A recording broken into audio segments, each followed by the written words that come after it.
L'équipée sauvage sur Europe 1. 16h-18h. Mathieu Noël. Vous écoutez Europe 1, l'équipée sauvage continue 2 heures plus chargée que le périph' parisien en cette journée de grève des transports. Et entre nos journalistes en compétition, c'est d'ailleurs à peu près la même ambiance qu'entre les automobilistes bloqués dans les embouteillages. Assez. Heureusement pour vous décontracter cet après-midi et oublier tous ces targas, Anne Le Gall a une bonne nouvelle. À moyen terme, on va tous crever. À l'occasion de l'ouverture de la COP25, les scientifiques publient en effet un appel dans la revue Nature. Appel inquiétant, c'est un euphémisme d'ailleurs. Avant d'entamer notre chronique, Anne, je propose une parenthèse Malouf. Voilà, on respire fort. On écoute quelques notes d'All I Can Say, extrait du nouvel album de notre invité Ibrahim Malouf. On se donne la main. Et ensemble, on reprend confiance dans l'homme. Anne, dites-nous ce qui vous tracasse. C'est vrai que ça fait du bien la musique. Bon, on va pas tous ça, c'est crever. Une grande pensée. Non, mais ça fait du bien. On va pas tous crever tout de suite. Le propos va être un petit peu plus nuancé. Mais c'est vrai qu'en matière de réchauffement climatique, souvent on est sur des temps longs. Quand on parle de l'accord de Paris, on dit qu'on va limiter la hausse des températures à 2 degrés à l'horizon 2100. On se dit, c'est bon, on a le temps. Mais c'est une erreur. Parce qu'en fait, c'est pas parce que l'évolution est lente dans le climat qu'elle n'est pas dangereuse. Exactement. Parce que les scientifiques savent qu'il y a des seuils à partir desquels il y a une goutte d'eau qui fait déborder le vase. Ou c'est comme la casserole de lait sur le feu. Une seconde après, elle déborde. Et c'est ce qu'on appelle les tipping points, donc les points de basculement.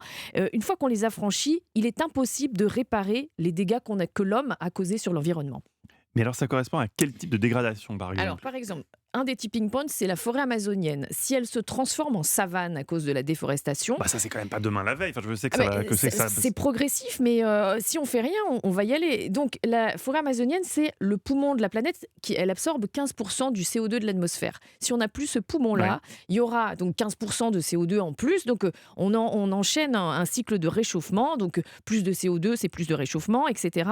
Il y a un autre exemple, c'est la fonte du permafrost. Le permafrost, vous savez, ce sont ces terres gelées qui sont en permanence gelées en Sibérie ou au nord du Canada.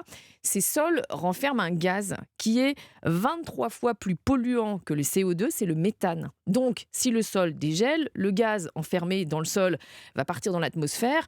Et donc là, c'est pareil, on enchaîne, on aura un cycle de réchauffement. Et donc ça, c'est par exemple un tipping point. Le problème, c'est que on ne sait pas quand on va atteindre ces seuils, on ne sait pas quand le moment va arriver, d'où cette métaphore qu'utilise François Gemène pour expliquer cette situation. Il est spécialiste en géopolitique du climat et il est l'auteur de l'excellent Atlas de l'Anthropocène aux éditions Sciences Po. Voici sa métaphore sur les tipping points.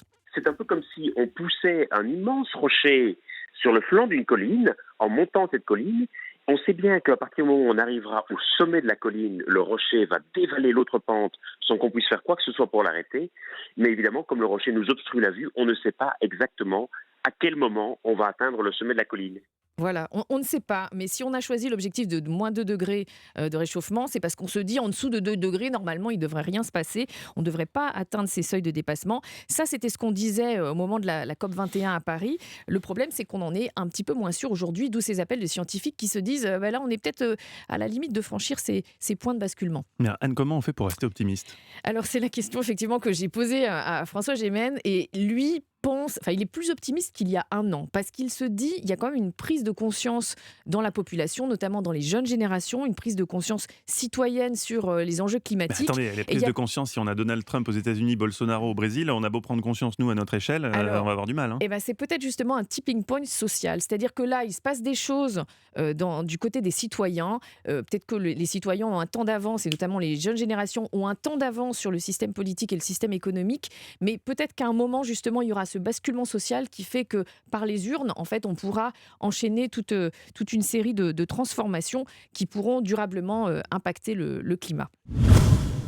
Donc je vais faire comme vous, Mathieu, parce que je trouve que c'est un sujet qui nous parle à tous et sur court, long, moyen et long et très long terme, et que c'est quelque chose qui est tellement plus global et important comme sujet que je pouvais pas ne pas voter pour la chronique de Anne. C'est très beau. Merci, et surtout c'est voter beau, comme moi, c'est toujours un bon choix. Bravo Anne Le Gall qui remporte l'équipée sauvage, la 73e journée déjà de l'équipée sauvage avec le fabuleux Ibrahim Malouf. Ibrahim Malouf, votre nouvel album Sens est disponible. Et si on veut l'applaudir sur scène, comment ça se passe, Eva ? Eh bien, alors, c'est le 14 et 15 décembre à la scène musicale avec le projet Kaltoum.